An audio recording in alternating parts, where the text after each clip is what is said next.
Coming up right now, the newest episode from Carr, Gwyn, and Ode on Three Pagans and a Cat. Being walkers with the dawn and morning, walkers with the sun and morning, we are not afraid of night, nor days of gloom, nor darkness, being walkers with the sun and morning. Welcome to Solar Festival's Ostara, 32nd episode of Three Pagans and a Cat. Our opening today is courtesy of 20th century poet Langston Hughes. You may call me Ode. You can call me Carr. I'm Ode's father. Merry meet. My name is Gwyn, Ode's mother. And I remember Langston Hughes. Yes, this Langston Hughes reference goes out to my brother, who was obsessed with Langston Hughes in middle school. Yes, Yep. yes, he was. Actually, elementary. Was it elementary school? He was like elementary school. fifth grade, I Yeah, think. Yeah, he was in the fifth grade. Loved Langston Hughes. Well, and they were doing a whole poetry like section, a unit. Yeah. unit, and they were going to do a play. Yeah. And he was supposed And we to moved. play, or he was supposed to participate and be a character in the play, and we had to move, so it was a bummer. But I remember Langston Hughes because he talked about him all the time. Yeah, so Langston Hughes was an African-American poet, playwright, novelist. Amazing poet. And I learned of him through my brother's, fifth grade obsession. That's right. Total obsession. And when you started reading it, all I could think was Star Wars.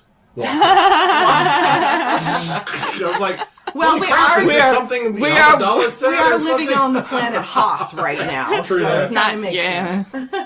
What was I going to say? We don't know. I don't know. Were you going to read our patrons? Because it's it's that time. Yes, it's the first episode of the month. All right, so our patrons are 12 kittens that we don't name. But we do love kittens.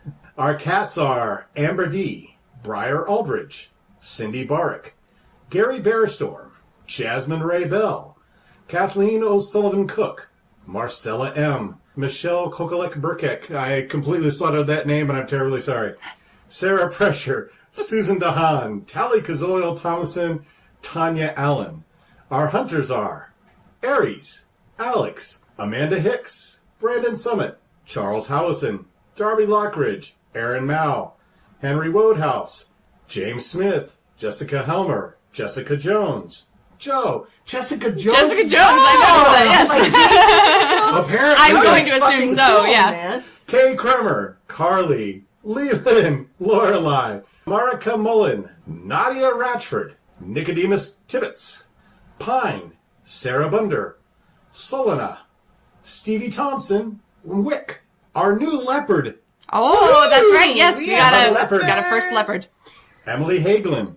Emily Hagelin, you have the unique privilege of the leopards, which is that once a month I'm going to be creating a piece of unique art in the style of our podcasts that you will have access to on our Patreon. Yep. Tigers are Akaneko, Crystal of Apothecary Teas. Because we're not going to slaughter her last name anymore. This is with Crystal's permission. That's right. It was her suggestion. Alora Driver and Lorelei. And our Jaguar. Justin Stanage. Also, special thanks to Kristen Zacharias, who donated a mic to us. That's Which right. we have not been able to use yet. But we will. But we have We will. plans. Yes, we have many Sometime. plans. We do have plans and schemes. I think we've talked about this before. We tried to use a God. 2-mic setup one time. It was like the mating call of Cthulhu. It was terrible. horrifyingly bad. So we know how to fix it. We just have to get the equipment. I forgot about you, Squeaky. Squeaky? I need to add you to That's the right, list. Oh my God! Apologize. I just Hold It's on. because Squeaky became a hunter through That's right. not through Patreon, but by Doing a making year. like a yearly Yearly, subscription, essentially. But Squeaky is Yes. she is now on the Patreon page. Yes. well, hold on a second. I'm going to put it right now. Okay.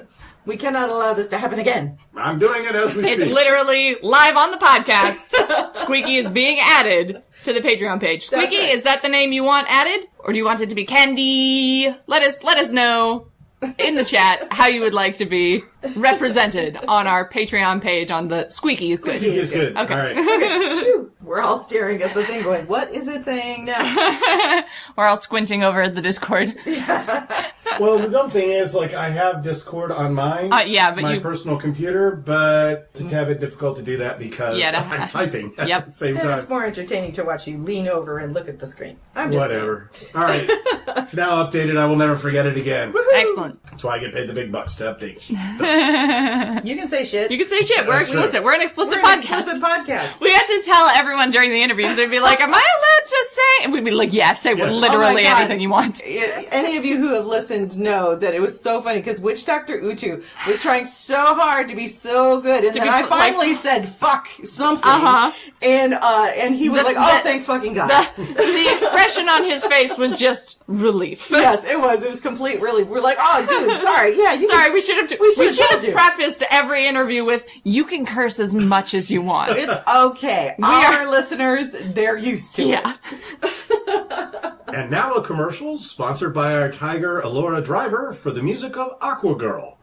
Aqua Girl is an indie pop musician whose latest album, Pour Light on Everything, produced in conjunction with fellow indie artist Don't Do It Neil, came out in October of 2018. The self-described bedroom pop, which means it's lo-fi and created outside of a studio setting, has a very chill, listenable synth tone married to lyrics that are by turns hopeful and honest. All of the tracks on Pour Light on Everything have their charms, but O particularly recommends Dust, a frenetic call to the living and loving despite the sharp edges of life. You can find Aqua Girl at aqua-girl.bandcamp.com. Despite all of the cracks in my head, I think I need to go back, she said. I think I need to go back, she said. I think I need to go back, she said. Even though they want me dead, I think I want you to be my friend. We can run from the darkness permanently. I don't know if I really deserve these things. Keep on running and never look back. As long as we're in love, we're on the right track. The earth is a home to so many creatures. I won't let a single one get between us. The holy ground, it holds us down, but I'm not one to just sit around and let earthly form dictate what I try to do. Oh, and we have news. Yes. Yes, we have news. Yes, right, y'all so may have... We can finally share the news. Y'all may have been stirred up into a frenzy by one particular... Facebook. Or Discord. Or Discord. By a particular member of the 3-pack. And it wasn't me. Carr released that we had some news to share with you and invited you all to guess what it was, which has resulted in some very amusing guesses. Yes. And let me just tell you, for those who guessed, Carr lies. He doesn't lie. Not true. He doesn't lie. He prevaricates. He prevaricates. He's kind of like the doctor that way.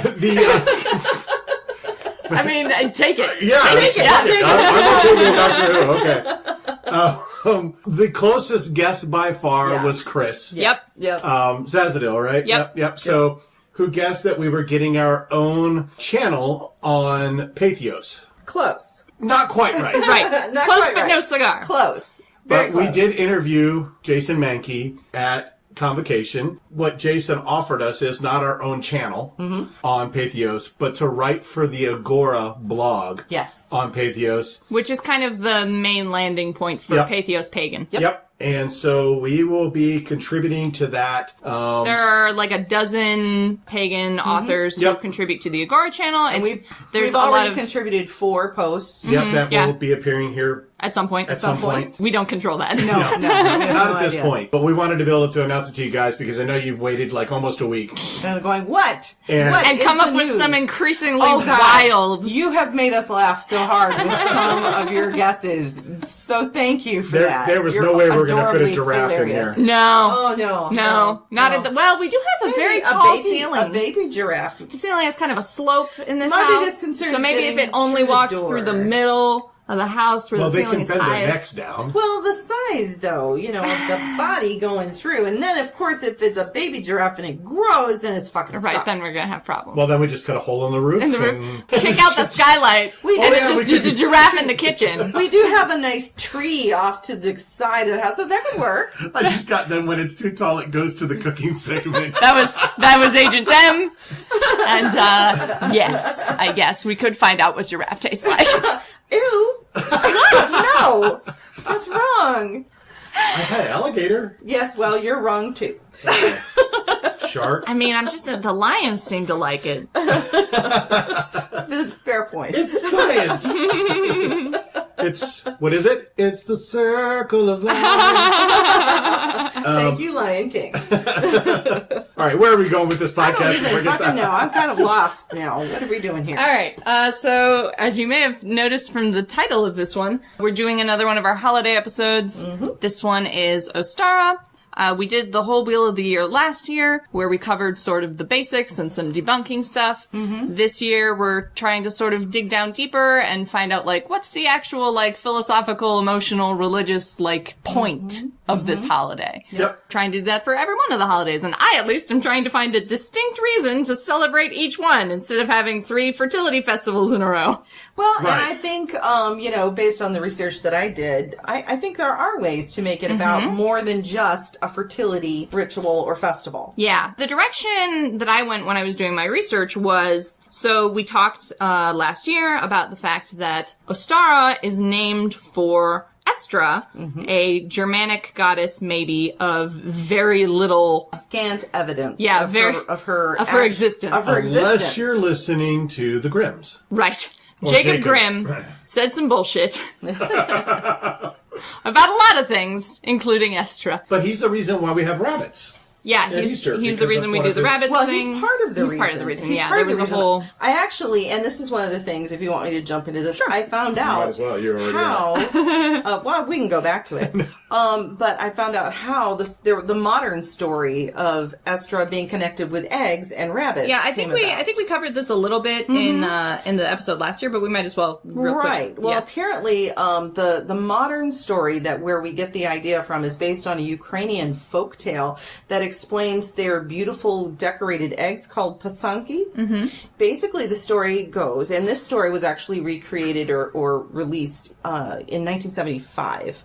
Estra supposedly found an injured bird, and she felt very sorry for the bird. The bird was near death. So what she did, as gods are wont to do, she transformed the bird into a rabbit or a hare. But the transformation was not complete. And so the hare was able Continued to to lay have eggs. Well, the hare was so thankful to have her life that when she laid her eggs, she then decorated them in a beautiful manner and presented them to Estra as a gift of thanks for her life. And so supposedly the story is that is the origin of beautifully decorated eggs, is that they were a gift from this hare that had once been a bird in thanks for her life. There is no, I'm going to say it again, there is no attested mythology for Estra. No. All of the mythology about Estra is In modern. fact, And modern telling of an older story that actually was created sometime in the 1700s. if that old. Yeah. There are actually egg decorating customs all over the world. Very and popular. Yeah, it's for some reason it's just one of those things that, and eggs, I don't think it ever originated from like one specific place and then spread out. I think it's just one of those things that like a bunch of people spontaneously all did. Well, you will notice, obviously various amounts of animals and birds and reptiles will lay eggs, and that's how they... And some of them are colorful. Yeah, and some of them are colorful, and that's how they, they have their babies. Yes. And so it makes sense that people would connect eggs to fertility or new birth, that kind of thing, based on like the birds and the reptiles and things that do lay eggs. Now, what doesn't make sense is connecting that to rabbits. Well, rabbits are very fertile. Yes, they're very fertile. So that is, and so you get these mythologies that kind of coalesce and become blend. rabbits laying the eggs. Yeah. I believe it was a duck-billed platypus. Okay. That's not totally implausible. That's not totally implausible. Yes, Kind of looks bird, kind of looks rabbity. right. Apparently but has lays venom. eggs. Yep. I learned that today. They have venom. Platypi are horrifying animals. So that's what I'm going with. that this all came down from platypi. And I think what it really comes down to is it means we all just need to find our inner Easter bunny. I think so too. So that's all interesting. So here's my thing. We just had a fertility festival, right? We just had like a New Beginnings festival in Belting. Right. So that didn't interest me as the sort of jumping off point for my celebration for this holiday. So instead, I looked at the one piece that we actually have about Estra, which is that her name derives from the same word for dawn. So I looked at dawn goddesses because this is, a pretty common mythological element across the world. So I decided to focus on this, and something Carr mentioned right before we started the podcast, which I hadn't thought about, was the fact that Ostara is a solar festival. But so I came at this from a, like, triumph of the sun perspective instead of a fertility perspective. Yep, and I think that makes sense. And I was kind of looking to see, well, what can some focuses be other than fertility? And, like, balance is one, because, you know, you're balancing night and day. It's equal parts. It's equal parts. Yeah. We don't have that Equal longest part day, you equal know, part night. Yep. thing going on. But also purification, prosperity, change, and transformation. Sure. Can also be focuses. I read an interesting article on the Temple of Witchcraft website from 2014 that talked about Ostara as a celebration of coming out, as a time to come out to family members as queer, to come out of the broom closet. Well, transformation. But so I read that, and I'm gonna go on a brief divergence here. This article was written by Steve Kenson, who is one of the high priests of the Temple of Witchcraft. He's married to Christopher Penczak. But I didn't realize that it was the same Steve Kenson who wrote the Mutants and Masterminds role-playing game, and who wrote for White Wolf, and who wrote a whole bunch of Shadowrun tie-in novels. Look out, people. We're having a moment. It's that Steve Kenson, you guys. I had no idea. I'm very excited. Fan moment.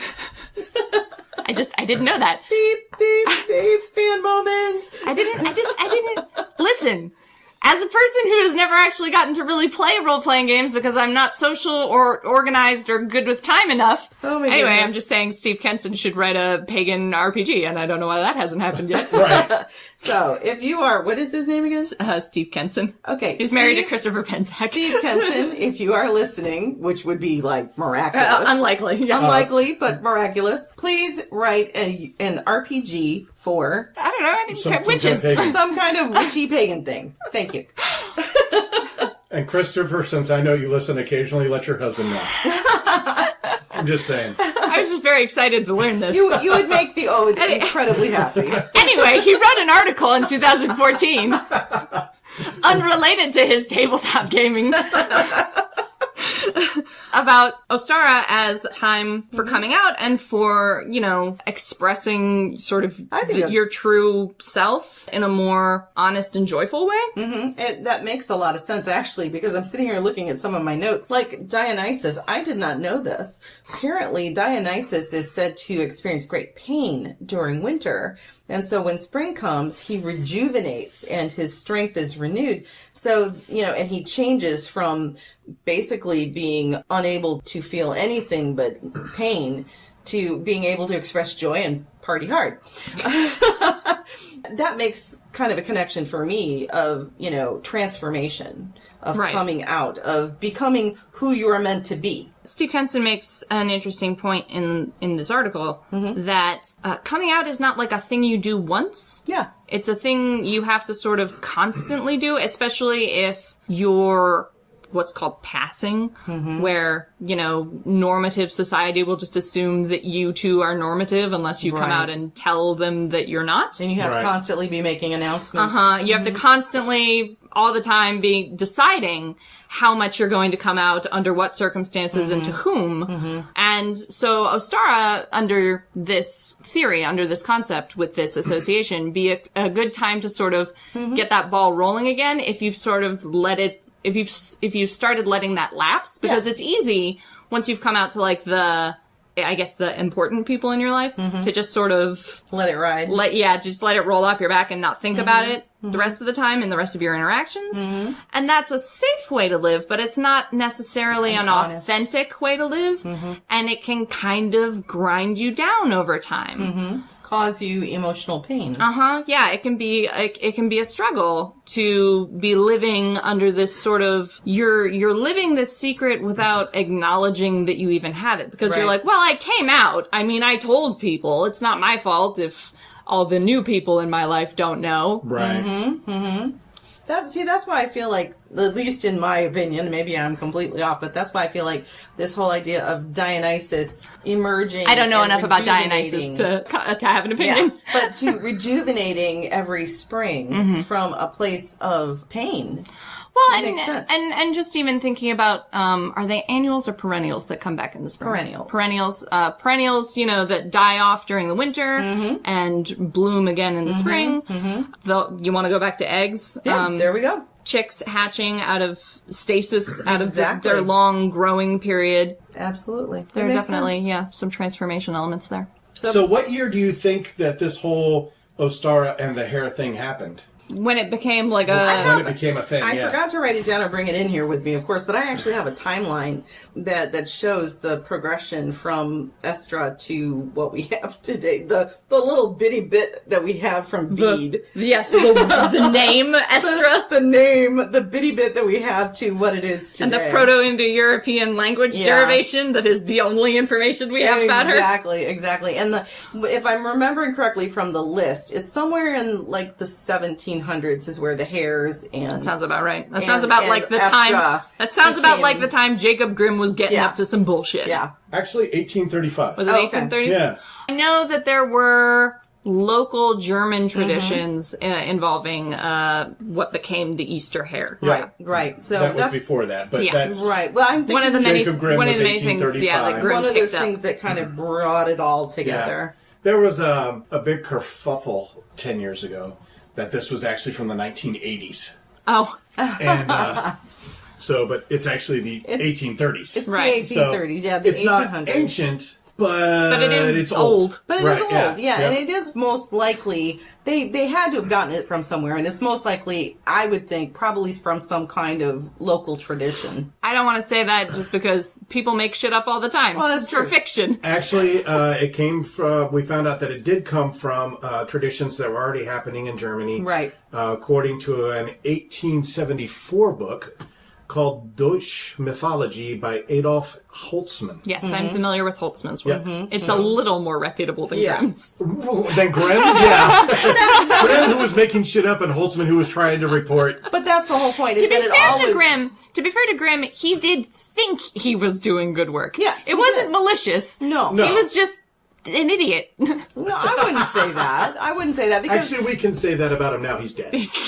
But he also brought to light a lot of fairy tales that we might otherwise not have had Yeah. The recorded. problem is that he mixed them indiscriminately with he his did. own nonsense. Yes, he did. But I have This is- respect for Jacob Grimm because I love Grimm's fairy tales. Sure. This is kind of one of those moments where I'm like, I love your UPG, just note that it's UPG. Right, yeah. And I think that's ultimately, we talked about this last year, it ultimately comes down to understanding that Ostara, as we know it today, is really based on modern ideas and a lot It's of a very UPG. fresh new holiday. And a lot of UPG, and that's okay. Yeah, no, It's I'm perfectly okay. I'm a big fan of Estra as a goddess. I love I just Estra. acknowledge that we don't know shit about her ancient histories. But I think also what's cool though about Ostara is that it doesn't have to be about Estra. It can be about, for instance, Dionysus, or it can be about Sybil, or it can be about any of the, Gaia, any of the fertility gods and goddesses, among other gods and goddesses. I personally would. I'm gonna insist on this. Yeah. For me, anyway, that this is not a fertility holiday. It's a solar holiday. I get that. So you could do Apollo and things like that. That would actually be really interesting. Yeah. So I get that it's not just about fertility. Just because I say those gods' names doesn't mean it's just fertility related. Nicodemus says, I know I'm a little late to comment this. I'm kind of laughing a bit here because Dionysus is very important to me, and I find it funny that he keeps being mentioned in your podcast briefly in some way. He was mentioned in one of the interviews, and I think a Dionysus festival was mentioned in another. Now that he's mentioned now, it just makes me excited and smile. Oh, well, I hope that's a good excited and smile. Yeah, I don't know a whole lot about Dionysus. I know he's wild. Yeah, actually, I find Dionysus, I don't know a lot about him, but the more that I'm learning, like these little bits that I'm learning from Jason Mankey and from the research that I did on Ostara, I'm finding he's a very interesting character. He's not just all about booze and broads. No, he's sometimes about murder. Sometimes about frenzies and tearing people apart and eating them. That's my favorite part of Dionysus. It is my firm belief from the very little interaction I've had with some people who do worship Dionysus. I've never had like a direct experience with Dionysus. You will now. It's just how it happens. It could be. My strong impression of Dionysus is that he's like a play hard, fight hard, live hard, enjoy your life, but also like fight the establishment kind of person. Like I feel like he'd go to rallies and bring a Molotov cocktail. Like That's what I feel like Dionysus is. Well, like I said, I think there's hidden depths to Dionysus that I did not, is what I'm getting at. I think there's hidden depths to this particular god that I've kind of, in the past, I think I have really put him into a more of a narrow focus. Right. That was unfair. Into like, he's just the fun guy. That was all probably due to Hercules and Xena. Probably. Yeah, where he's very much presented that way. Where he is definitely presented as just a drunk all the time. And maybe he is, I don't know. So, we're not going to get into it too much because the Spoons episode is coming. It's going to be a couple of weeks. Yep. We're going to do the Around Grandfather Fire episode, our next regular one, and then after that probably will be the Spoons episode. But I'm bipolar. Dionysus strikes me as a very bipolar god. Yeah. So can I finish my little story? Yes, sorry, continue. So, it was 1835, 1874, 1896 in the States. Okay. Popular Science Monthly carried an article called Popular Superstitions. Oh boy. And this was listed in it. Right? 1900. This is where it becomes... He's rubbing his hands. This is the fun part of it for me. He looks like he's scheming. He does. He's having a good time over here. Here's the fun part of it for me, is that in April 12th of 1900, a story came out titled, One of the Oldest Mythologies. Oh. What did it come out in? What magazine? Michigan's Crawford Avalanche. Oh my God! It's our fault! God damn it, Michigan! Oh, no. 1900s Michigan, what are you responsible for? Where's Crawford? Let me take this moment right now to apologize to everyone. We started this shit, apparently. Michigan. For starting oh my God! They have an illustration. I'm going to describe this illustration. They have an illustration of a rabbit, a bipedal rabbit, otherwise looks like a perfectly normal rabbit, but it is wearing a dress with a very frilly ruff. It is carrying a little wicker basket like in which there are eggs, like 5 or 6 extremely large eggs. Yep, like ostrich eggs. Yeah. And the rabbit does not have, it has like paws and everything. Like it looks like a normal rabbit, except that it's bipedal and dressed. I would take the rabbit from Alice in Wonderland and put it in Alice's clothes. Yes, that is exactly what it looks like. Yep. And then give it Little Red Riding Hood's basket. Now I'm going to throw this in here, because this is what reminds me of a puka.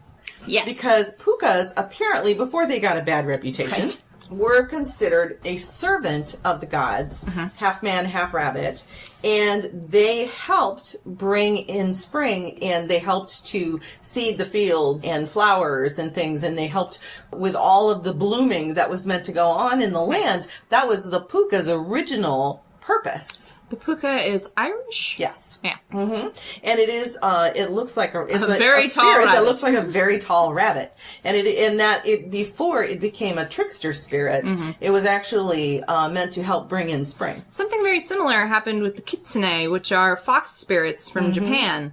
Who originally they were represented as servants of the gods, as sort of lesser gods themselves, who would go around and like do things that the gods needed happening in the mortal world. And over time, they were downgraded, I guess, to these like trickster monsters.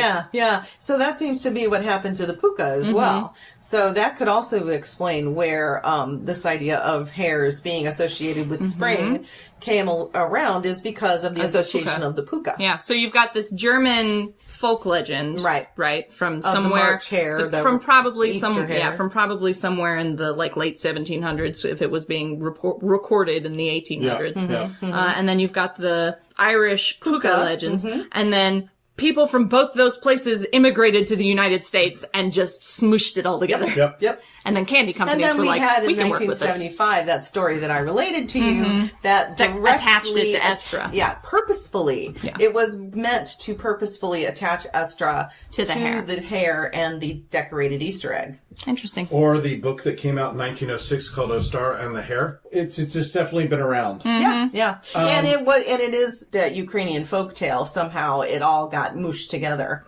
Syncretic. Yep. Probably the most syncretic of our holidays to date. So Justin just popped into Discord to say he's not listening right now, but he wanted to throw a shout out to Gwyn of happy birthday. Oh, yes. It is Gwyn's birthday today. Thank you, Justin. She's years old.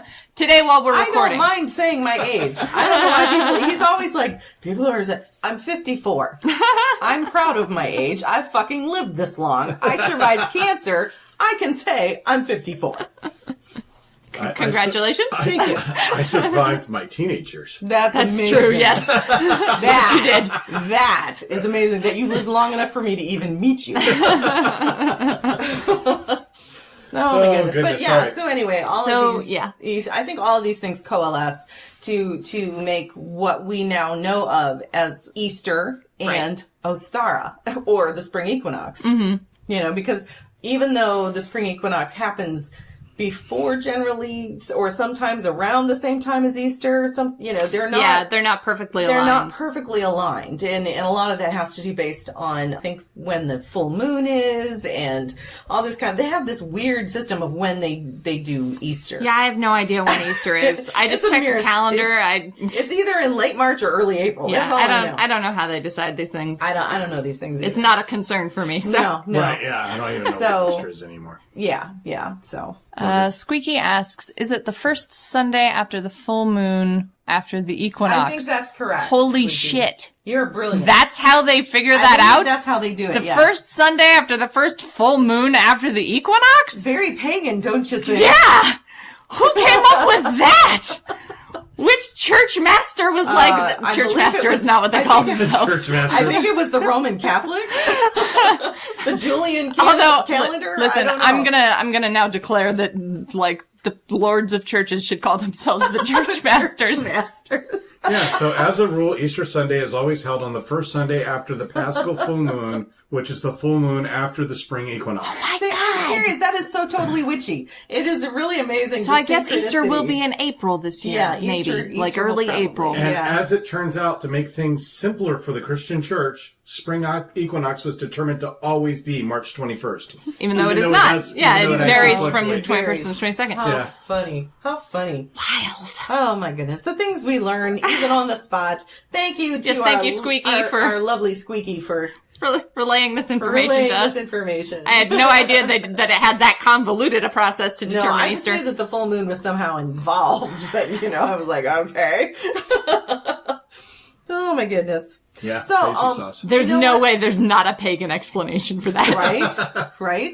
And this is one thing I thought was interesting too, is there's actually another holiday that comes between Ostara and Beltane called Floralia, April 28th. Sounds and Roman. It is for the goddess Flora, who was the goddess of flowers. Sounds Roman. Yeah. So a lot of people are apparently, not a lot of people, some people are actually just kind of scooting her over to Ostara and celebrating Ostara as part of kind of an extended, celebration of Flora. Because she's the goddess of flowers, so it makes sense that she could be worshipped at Ostara. Well, you also had Alban Elfed. Right, yeah. There are a bunch of semi-related holidays at this time. The Hilaria Matras Deum, Roman. Yeah, it was the Roman one, yeah. The Welsh one, which I'm not going to attempt to pronounce. Try. But is Day of the Gorse. And it's the Annunciation of the Virgin Mary in Christendom. So, I didn't know that either. Throw it all together and mix it all up, and we put it all on the same day. And then you got those crazy people over on the Southern Hemisphere who are celebrating autumn. Yeah. Right. Yeah, they're not going to get around to Ostara until September. Yeah, they're doing Mabon right now, which is funny because I read that, some people celebrate Mabon on Ostara, and I'm like, but in the Southern Hemisphere. Right, yeah. They're doing Mabon over there. Yes, so, presumably that's what they meant. Down there. And from us. Up yes, there? down there. Down there. Yes. Down under. I mean, if you think of the globe as having a top and a bottom, which That's is true. like... Well, because it's flat, you know it is. Do not get me started on that. We are not going there. I did just watch a documentary about flat Earth. About flat earthers, and it's like, no. Just no. It kind of tips itself on its head, so they're kind of swapping gods over there. saying Maven can, people here are saying, well, we can use Maven as far as, as part of Ostara. You mean to tell me that people in the northern hemisphere are just stealing the southern hemisphere's timing now? Yes. So, yeah. Why? I don't know. We got our own Maven. Yes, we do. Maybe they celebrate Ostara then. Do they just do double Maven? Or do they flip-flop? Yeah. I don't know. I guess it's And if because so, they're why? Because it's both equinoxes, so I guess they feel like it's okay. You can interchange, Maven with from fall to spring. I don't quite understand. Listen. Estra may not have ancient attestation, but she clearly does exist now. So give her goddamn day. That's right. Got it. And also, don't be trying to double up Maven. Listen, Maven Ap Modron has a special place in my heart because I know he needs a special place in someone's. But he doesn't need 2 days. Nope. No. Nope. One's more than enough. Oh my goodness. And how do we manage to get 2 holidays named after people who are mentioned once? Once. Well, technically, Maven's name is mentioned more than once. He just only shows up for one event. Right, and we had this discussion when we were at Arts and Craft today. It's because the Wheel of the Year is a modern invention. Right, yeah. Yeah. And it was made up by, Gerald Gardner and other people who contributed to it. It was made up by one guy whose name I can't remember right now. But, the point is... We talked about him last time we did these. Yeah. The point is, it's a modern convention, a modern conceit. So, people can do it however the fuck they want. That's true. You don't have to do these. You don't have to do these at all. They're convenient at all. But that's part of the reason I'm sitting here okay, how can I distinguish Beltane from Ostara? Right. How can I make these distinct holidays where I have different things to celebrate? Right. Because, they were made very arbitrarily all into one calendar. Right. When most of them were being, these holidays were happening in different parts of the world for different reasons. So not a lot of thought was put into the way they were constructed and put together. So I'm trying now to put some thought into okay, why would I celebrate Beltane and Ostara and, Yeah, agreed. So, and that's why I'm trying to make this distinction, at least for myself, between Beltane as fertility green things and Ostara as dawn sun things. Right. And I think for me, I'm okay with making it about rejuvenation and rebirth and making that a part of welcoming the sun and the return of spring and not making it about fertility, but making it about change. We're changing from winter to spring. We're, Hopefully. And we're seeing new growth. So it can also be, it can be about growth. You're a green witch, though, so I'm not surprised that you're give me green things! I want green things, damn it! Well, and we've talked about this before, is that fertility doesn't have to be No, it doesn't. reproduction of... No, it doesn't. But mammals. I still just don't, I don't get a fertility vibe right now. Yeah. Gotcha. Fair. Which I did during Beltane. I got a, start new projects kind of vibe. But I don't get that. But isn't this the time that you would plant? No, it's a little early. You start planning. This is a good time to start planning. It depends on where you live. Yeah, it depends on what growing zone you're in. Okay, sorry, I grew up in the South. Yeah. So. Yeah. It depends. In the South, maybe. Right I don't now, know. the bulbs that I planted, before the first frost, they still have to, ground still has to get warm enough. Still frozen. For them to be able to grow. I can tell you the ground is still definitely frozen. I know. We're going to have a late spring. Yeah. Stupid groundhog. But there is something that we need to do. Guess what? What? It's time for reviews!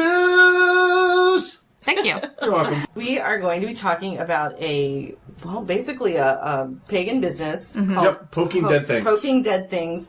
And it is owned by Morgana Grimm. Mm-hmm. That is correct. We're talking some very cool shit here. Yeah. So first things first, all of the animal parts from Poking Dead Things, because this is mostly It's literal.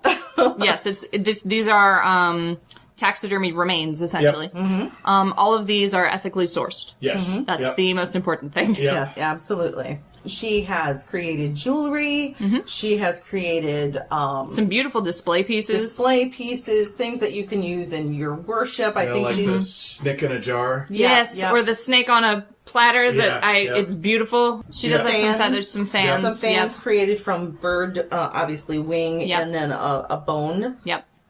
So I mean, they're gorgeous there's a lot of bone pieces. a lot of snake cartilage. Yep. Yep. things like that. And again, it is all ethically sourced, and it's nothing has been harmed. Right. She's not going out and hunting these animals. No, these are Poking things. Dead Things is bringing the dead to new life through art. Yes.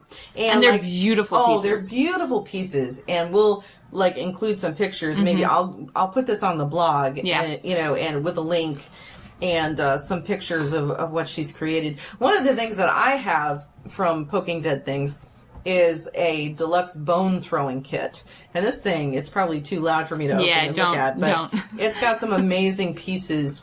There, I think there was some leg bone, and there's like a little jaw of maybe a squirrel. There's a little turtle shell in there. There's a turtle shell. I mean, all kinds of beautiful, interesting So now things. we have to get together with Jack Mercer. Yeah. So he can teach you how to read the bones. Exactly. If he's willing. Well, he's the whole reason I was interested in learning how to do divination by bone. Right. Because he's amazing at throwing the bones. Yeah. And very, very gifted. And I thought that is a really, and it also, for me, it harkens back to, an older. Put that down, please. Sorry.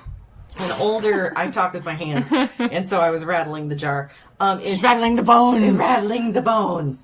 It that's what harkens they're back supposed to, that kind of a more visceral type of divination more style. intuitive, and more spirit oriented, because there's not like it's not like with the tarot deck where this card has a specific meaning, this placement has a specific meaning. You're looking at the interaction between those two meanings, right? Right. A bone has a spirit in it. Right. And my understanding is you can start out with a basic kit, like what I've got, and then over time, you can collect more pieces to add, and you intuit what those new pieces mean. Yeah, I would honestly, see if you can get Jack to tutor you. I do have a book. But, and I'm sure the book will also be interesting. But honestly, this seems to me like the kind of thing like your spirit guides will be your most reliable resource on that one. I'm thinking. Yeah, I think Jack can give you like the basics of it. Yeah. And then your spirit guides are going to be the one who tell you what's going on. Yeah. But you also got something from Poking Dead Things too, didn't you? Yeah, well, Gwyn and Carr got for me a necklace, which I don't really wear jewelry on a day-to-day basis. Not because I don't like it necessarily, but just because I don't have the patience to put it on every day. It's the same reason I don't wear makeup on a day-to-day basis. But they at Poking Dead Things, which I had not seen these before. I've seen Poking Dead Things at a lot of festivals and a lot of events now. But I had never seen these before. They are butterfly wings that have been trimmed and shaped and oriented in what I think is acrylic, a pane of acrylic, and then set in probably a pewter case hanging from a chain. So it's a necklace. It's a very thin rectangular necklace. A butterfly wing that's been cut in half and aligned. We'll put a picture up so you can see it. It's very, very beautiful. But so I was looking at these. I was looking at this one specifically, actually, at the case, and Gwyn obviously saw me looking at it, and she asked me later, would you wear that? You don't wear jewelry.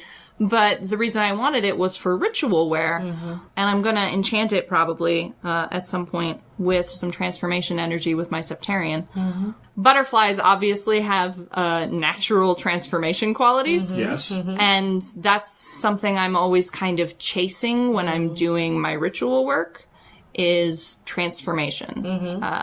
This is probably something I picked up from Lady Dame, actually, that, like, I feel like, what's the point of a ritual if it doesn't change you in some way? Right. So I think Poking Dead Things, Morgana Grimm, she knows how, Beautiful, beautiful work. She knows how to do really beautiful things with I've always had... And other natural items. Other natural, remnants. Right. And I think for people who it might be squiffy for them, she brings it to a place where it's not uncomfortable. Right, it's just beautiful. It's just beautiful. Yep. And one of the things I'll say, and this is something that put me off from Poking Dead Things for a while, but it might make other people feel more comfortable, is that almost all of the bone pieces are coated, sealed with acrylic. So they have kind of a shiny quality, which I find aesthetically a little less pleasant than a matte quality, but it does make it very, very clear that you're not touching raw bone. Right. So if that's something that makes you uncomfortable, you'll probably still be okay with Poking Dead Things, because like I said, they have a very shiny seal. But I will say that my bone throwing kit, that's not unsealed. the case. It is unsealed bone and pieces of bones and various and items. all the bones and everything, it's all sterilized. Yeah, so you don't have to worry about sterilized. that. And She's very good at what she does. She's a gifted artist. But the and bones, I highly recommend checking them out. The bones from Poking Dead Things are not bleached. No. So you see them in their natural color. Absolutely. So I think people should, go to the website, check it out, check out her art. And she also has a storefront that she shares with a couple other businesses. Yep, so pokingdeadthings.com is where you can find Morgana and Poking Dead Things online. Yep. Also, if you happen to live somewhere in the Midwest and you happen by Ypsilanti, Michigan, you can go to Twisted Things, which is an organic apothecary and curious goods shop there in Ypsilanti, which we need to get by. Yes, I know. And we've already reviewed Twisted Willow Soap Company which is also in there. is part of that Twisted Things shop storefront, and we've already mentioned them in the podcast and reviewed their wonderful products. So go visit if you are in that area. Go to the website for Poking Dead Things. And if you're uncomfortable with sort of the detritus of death, this is maybe a good opportunity for you to explore that in a way that's less visceral. More gentle. Yeah. Like I said, they have the seal. They're all presented as art elements. So they're very deliberately presented in the most beautiful way they can be conceived. Absolutely. So if you are uncomfortable with dead things, and that's something you want to work on, this might be a good first step for you. Absolutely. That's it for reviews. Very Wonderful. nice. Thanks. Brought it down an octave. Well, that's because my voice started to hurt after the last one. I know it did. Well, one of the things that I looked at was there, different spells that you can do on Ostara. And the ones that I found interesting were for restoring balance, using that as a focus, assisting with a difficult time. If you're going through a rough time right now and need to transition into maybe accepting some difficulty or moving on, this would be a good time to do that. Because it can be, a time to celebrate change and growth and things like that. And then, of course, there's your typical love and attraction for those who are wanting to do the love spells.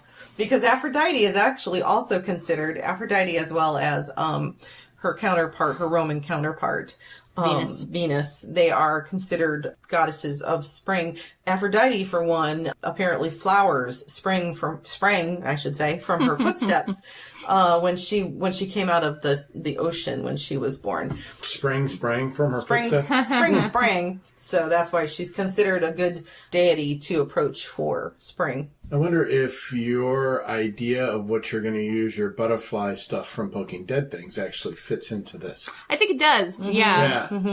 And there's With some transformations. I believe Freya is also a goddess that is considered a goddess of spring. Sometimes. And can be... Freya is considered a goddess of many things. Many things. I associate Freya more with summer. As well as Freyr. I associate both of them much more with summer than with spring, but you could associate... Who would you associate with in the Norse pantheon? Iduna, probably. She's the apple keeper, the orchard keeper, the young maiden, occasionally kidnapped. Like they are. And then, of course, Gaia, Sybil, and then there's a whole bunch of gods, including Dionysus. Right. And Apollo. I thought it was really interesting because I was doing the sun thing. You were like, you could worship Apollo at this time. You totally could. And I thought that was interesting because, again, I don't know a whole lot about Apollo. Never had a personal interaction. But I have always gotten the impression that he is, like a lot of the gods from that pantheon, he's complicated, but he's got a very sort of gentle quality. I can say that I went to, in January, I went to a ritual that was honoring Apollo. And it was the energy that I experienced during that ritual was very much a fatherly kind of gentle, this is what your year is going to be kind of energy. And I feel like, because as we know, divination is, good at all the holidays. And of course, he is a god of prophecy and divination. So he would be a great god to go to. My understanding, I believe Cernunnos is one because of his cauldron and renewal. Cernunnos is again one of those ones that we don't know anything about. So. Right. Although we have found something other than the Bundesrat. That's right. Yes, right. There was a new figure of. I think we talked about this on the podcast when it first happened. But a new figure of Cernunnos was discovered. It was actually a Roman figure. Yeah. They determined that it was created during the Roman period. Right. So it was some Roman syncretized Kiernonos into their pantheon. Yep. Oh, or it could have been an Irish person maybe who had been, enslaved by the Romans. I don't know. Assimilated? Who knows? Assimilated? It's that time again when we suggest that our listeners in the Grand Rapids area follow the advice of our tiger Akaneko and check out the Grand Rapids Kimono Club, a social group in Southwest Michigan where members teach each other how to wear traditional Japanese kimono and learn about the history and styles of this intriguing fashion art. For this Ostara season, consider learning how to quickly or hilariously don and doff kimono in honor of Shinto goddess of the dawn and revelry, Ame no Uzume. who once performed a rousing ritual striptease to lure sun goddess Amaterasu. out of hiding. Nice. You can find the Grand Rapids Kimono Club on Facebook. And this is how Carr doesn't screw up the names. He just points at me. That's right. I Yeah. love that. Did you say it was a goddess who did a striptease? Yes. To draw out another Amaterasu, goddess? yes. That is Amaterasu- so awesome. Amaterasu goes into hiding because she's mad at Susanoo. And they are. right, she hides in a cave, and she's the sun, so it's bad when she hides in a cave we for don't long want periods of time. the sun to hide. So the gods are like, well, we have to get her out of this cave. They're trying to trick her in various ways to come out, and she's refusing. So Smart goddess. Ame no Uzume, who is the goddess of the dawn and of revelry, she does this striptease dance that makes a lot of noise. She stands on top of an empty wash bin that she turns upside down, and she does this big dance, throwing her clothes off, and all the other gods are around like cracking up. And she hangs a jade mirror, a polished jade mirror from a tree outside the cave, so that when Amaterasu moves the boulder out of the way to see who the fuck is making all this noise, what's all this laughing and dancing about, she sees herself in the mirror and is like, cause she's very narcissistic, is drawn out to examine herself in the mirror. very And while vain. she's preening, one of the other gods rushes in behind her and closes the cave back up and says, nope, not this anymore. Oh, I love that. And that's how the sun comes back. That's wonderful. I love that story. Yeah, it's great. And Ame no Uzume is actually one of my sort of prototypes for, because we don't know a whole lot about Estra, for, okay, well, what does a solar festival look like at this time? And I think one of the things that I want to focus on during this time is just like being joyful in the moment, like finding the stupid little things that you can enjoy even when things are rough and you're having a difficult time. Like, just go enjoy something. If it's not coming to you, go out and find something to be joyful about. Even no matter how dark it is right now, you can bring the sun back if you try hard enough. That's right. That's very cool. I say that as a bipolar person in the middle of a depression, so you know I mean it. Oats! Stone! Clear! And there was like no segue, just boom. I'll take it. We're segue-less today. All right, so today we're going to be talking about sunstone, which I don't have a sample of. It can be hard to find sunstone because it's not a popular jeweling stone. Right. But I've seen samples, I just don't own one. So sunstone is a type of feldspar. It's found in Norway and Sweden and India. It's found all over the world, but one of the most popular varieties is actually found in Oregon, which is slightly distinct from other types of sunstone in that it contains elemental copper. Other types of sunstone may contain microscopic scales of copper or of hematite, but Oregon copper contains larger elemental copper inclusions, and therefore it has a much stronger optical effect called aventurescence, which you also seen in aventurine. It's that sort of shimmery, metallic, almost glittery quality when you turn it in the light. Sunstone has a very light edge usually and a dark center because it's usually cut so that the inclusions are focused, because the inclusions of copper or hematite will be in sort of these little waves. So it's usually cut so that the inclusions are at the center of the stone, and then it fades out to a more translucent feldspar further out. So when you hold it up, you get this very shimmery center fading out to a very light edge. So it's a very attractive stone. It's not as popular in jeweling because it's actually difficult to get cut so that the aventurescence shows correctly. Is it soft? It's a Mohs 6, so it's a little softer than quartz. Okay. But it's a really lovely stone if you find a good cut of it. It can come from yellow to orange to red. Sort of the yellow to orange range is the most common. Although the Oregon sunstone, you'll see, comes in more of a red range because it has that red copper inclusion. Very cool. Obviously, sunstone is associated with the sun. I usually use carnelian for my sun associations, not least because I have a carnelian and I don't have a sunstone. But carnelian and sunstone have different tones. So carnelian is a very, like, confidence stone. It's almost aggressive, right? Sunstone is it's still enthusiastic, but it's got almost a more chipper, younger feeling tone to it. It's very bright. It's very joyful. It's good for prosperity things, for abundance, and just for bringing more enthusiasm and positivity into your life. Very cool. That's it for Odes! Stone! Corner! That one was great. That was a good one. That might be your best one so far. Also, it's Spook the Cat. The cat is looking at you like, what is wrong? Oh my God. So now you talked about that sunstone is good for prosperity and abundance, and that's another thing that you can focus on at Ostara is prosperity and abundance kinds of magic. Although our friend Paul from our oft-mentioned Arts and Craft, he and I were talking about a spell that I'm going to be casting for a friend. And he said, you got to kind of be careful with abundance and make sure that because it's kind of a big topic. Yeah. And if you're not careful, it could, you might be trying to do an abundance of good things and it ends up being an abundance of like bad luck. Or just an abundance of stuff. Right, an abundance of stuff. So he said it's sometimes better to narrow your perspective or your focus than maybe whatever specific thing you're trying to invoke. You can like do a correspondence to kind of narrow it down. Yeah, I would say in all magic, specificity is the key. Specificity is key in your intention. So yeah, so while abundance is a great, a thing to do, but make sure you know what you want to have for abundantly. Yeah, for that I would pair, like if you wanted just the abundance of the sunstone, I would pair it with maybe a citrine, which is more prosperity focused, or a pyrite. That sounds good. Yeah. Because I think at this time, a lot of people are looking for jobs for the summer or things like that. So this is a good time to kind of focus on that. Queen's Garden Gems. That was very nice, dear. Thanks. He's really going all out this episode. He's going all out. And we're all in. Ode and I are kind of distracted because the cat came into the room. The cat is like wandering all around the room. Okay, so what I'm going to talk about today is actually daffodils. Okay.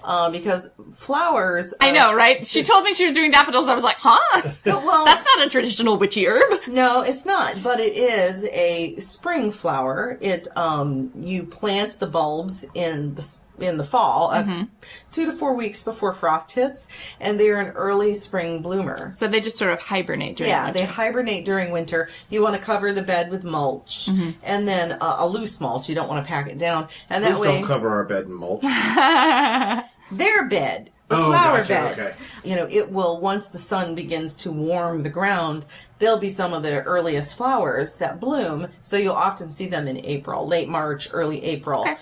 Depending on the climate of where you're... Right, so if you're in a warmer climb, daffodils may start rising around Ostara. Right, although, while they do grow in most soils in North America, places that are a little bit warmer, like say Florida, or have a more of a sandy kind of soil, they don't grow as well there. Okay. Yeah, they need more of a richer kind of soil. All right.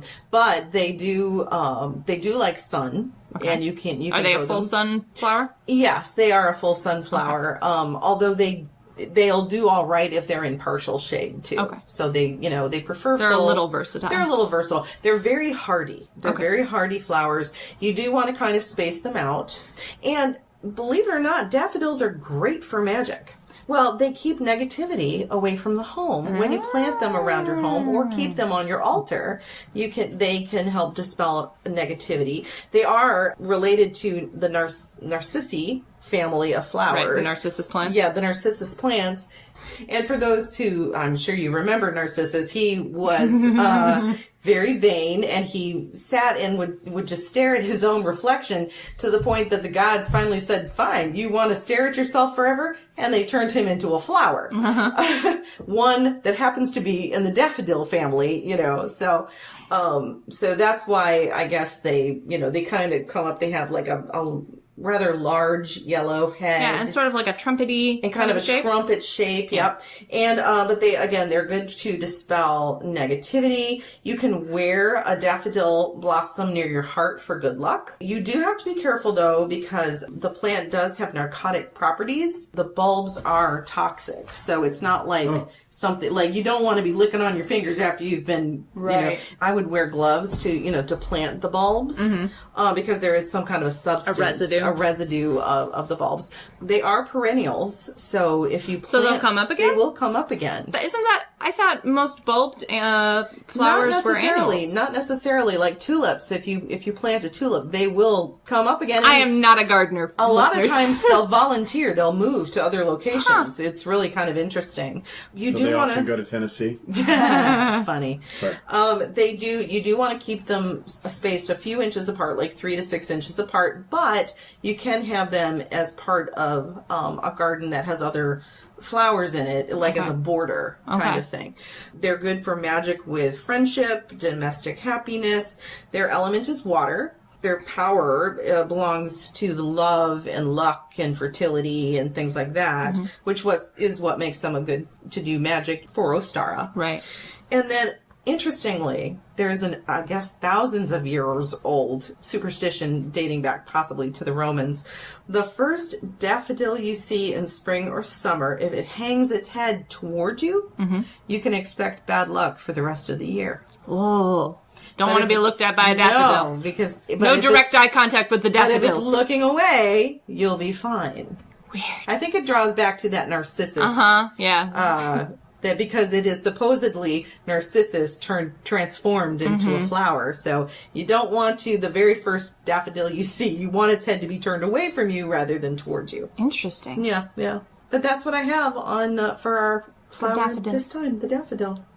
Lynn's Garden Gems. Lovely. Thanks. So, all right. Akaneko says, there are also some Himiko Amaterasu ties, as Himiko was given a ton of bronze mirrors from a Chinese embassy. Mirrors make a good correspondence. So more mirror magic can be done. Something I want to remember to say, because I meant to say it at the beginning of the episode, is for those of us who live in daylight savings times, that's coming up. It's March 10th. Yeah. Next week. If you're ahead. A week from today. We spring ahead. So if you live in the United States, or I don't know if anywhere else does daylight savings time. Not even all of the United States. Yeah. So if you live in a place that does daylight savings time, like us, March 10th at 2 a.m., and there's the cat will ring the bell, and we will spring ahead. And we will spring ahead in accordance with the cat's command. That's right. And you'll have to set your clocks ahead 1 hour to 3 a.m. So you will lose an hour. Ahead. I love falling back. It's the springing ahead. The good news is if you run your clock completely by your cell phone, it'll just handle it. Yeah, that's true. And on the bright side, because we are celebrating the return of spring, right? Longer days, shorter nights. So. Yep. I'm good with that. Quite honestly, I'm about done with winter. Oh God, yeah. By the time we get to the end of winter, everyone's done with winter. That's the truth. And do you know what else? What? It's time for Cars Feast Table. Cars Feast Table. And again. It's funny every time. I don't know what's so funny about a whisper. I don't know either. Because I came up with it. I don't know. He did. That's the silly thing. It was his idea. His idea. We've said this before, and we'll say it again. So today's Cars Feast Table is Biscotte de Regina. Very nice. Sounds very fancy. Very fancy. Yes, they're also known as the Queen's Cookies. Ooh. Which queen? I don't know. The Belle Queen. Victoria, maybe? No. Jesus Christ, Balthazar. It's Sicilian, so... Oh, an Right. Italian Yeah, queen, yeah, yeah. yes. So I'm like, well, Italian queen. I don't So, know. and these things One of the Borgias, maybe? pair perfectly... Am I going to be able to do this, or All right, you all go just ahead. going to talk? Sorry, We're gonna talk. Go ahead. The bell's fine. I'm okay with the all bell. right. So these pair perfectly with coffee, tea, or dessert wines like Marsala or Vinsanto. And they have 3 cups of all-purpose flour, 2 sticks of butter, 1 teaspoon of baking powder. Yes. Butter. 2/3 a cup of sugar, a 1/2 teaspoon of salt, 3 teaspoons of vanilla, and an egg. That makes the cookie. Sounds pretty basic and probably simple. And then you form the cookie in a bowl of heavy cream. Form it in the cream? So you form the cookie. Like you mix all the ingredients together and then... No, listen. You form the cookie. Okay. You dip it in a bowl of heavy cream. Okay. And then you dip it in sesame seeds. Roll it all around. Gotcha. But you have to put all the Right. ingredients You together. make the Yes, cookie yes, like yes. the dough. You Or make the, you right. Put it in the cream. So the cream is to hold all the sesame seeds on. Yeah. Not unlike Okay. when you're frying a chicken. Okay. Whole chicken? No. But chicken tenders? Yes. Chicken thighs? I don't maybe. Yes. Boneless pieces of chicken. Right. So that I can eat them without inconvenience. That's right. So that's the biscotte de Regina from Italy. That sounds delicious. Are you channeling Ezio from Assassin's Creed? Maybe. The thing is, and I've said this before, so now I'm going to have to make them so I can try it. If you dunk the cookie in... Oh my god, those They look look delicious. very, yeah, If they you do. dunk the cookie in your tea or your coffee... They kind of or look your like a Rice wine, Krispie treat. then you're going to get the seeds in what you're Rice drinking. Krispies. No, I So- think the heavy cream really it almost like Squanches glues it on. them on. Glues them on. So they're I have to try crunchy on the outside, but soft on the inside. Which is rare for a biscotti. That Yes. is rare for a biscotti. Most of the time you have to dunk your biscotti in your coffee so you can fucking eat the biscotti. They do Biscotti. look... Biscotti. Biscotti Biscotti. de Regina. Sorry to all of our Italian friends. Do we have any Italian listeners? I apologize. We apologize. I thought it was pretty good. And this actually makes 30 of those little cookies. Oh, neat. Holy so you crap. don't make big No, cookies. you're not You make making just like little cookies. Little Little cookie. cookies. Right, yeah. Which makes them cuter and better. That's Right. right. And they Exactly. do look delicious. They do. And again, we don't have an outro for this segment, so it's just done now, I guess. Done. Done. Fini. Fini. Nice. There you go. Okay, so are we done? We are done except for Wiser, who is Books? the company, who is the company that that's put right. out Witch Doctor Utu's book. Oh, right. I forgot about this. That's right. Right? And Witch Doctor Utu's book is called The Conjuring of Harriet Mama Moses Tubman and the And- Spirits of the Underground Railroad. Yes. So they sent us a Which- copy of it. I remembered that. I didn't have it written down. They sent us a copy of it, and then unbeknownst to us, they sent us a second, A second copy. copy. Of it. Yeah. So somebody out there, Is going to be a lucky winner of a copy of Witch Doctor Utu's new book. correct. Yes. Which is very, very You good. Yes, want we've to all read this read it. book. Oh my Yep. god, it's so good. So here's what you need to do in order to win this. Yep. You have 1 week. So 1 week from the 3rd. Yep. So for those of you all March listening 10th. live, you have an extra An extra day. day. March Well, an 10th. extra couple of hours. So by March 10th, you have to email CAR, so that's CAR, at the number 3, pagansandacat.com. Or you can go to the website and click on the contact page and email it to me there. But what you need to do is a little bit of research. Yes. We want you to answer one question. One question and one question only. What was Harriet Mama Moses Tubman's real birth name? Because it was not Harriet. Or Tubman. Yeah. So, do a little, find out what her first name is. Yep. Email Car, and then next week we are going to take all the names of the people who submit an answer. We're going to randomly We're gonna select randomly one. Yep. select a winner. So send Car the answer to the question, your mailing address, And name. and a name that the post office will recognize. Yes. Yep. Yep. And so check it out. This is a chance to win a really wonderful book. Yep. And so Yeah, we strongly recommend it. You all will Really? hear the interview with Witch Doctor Utu next week. Yep. And at the end of that interview, we're going to be announcing who won this book. That's right. That is exactly the way it's going to happen. All right. So, besides that, is there anything else we need to talk about? I don't think so. Other than thank you for helping us get to Convocation because it was an amazing time. Yes. Yep. We had a wonderful time. Exactly. We did indeed. Yeah, We were exhausted. It was really, yes, very, very tired. Yeah. But we got to meet some really... Ode slept all the way home Pretty much, yeah. But we got to interview, obviously, some very Many fascinating people.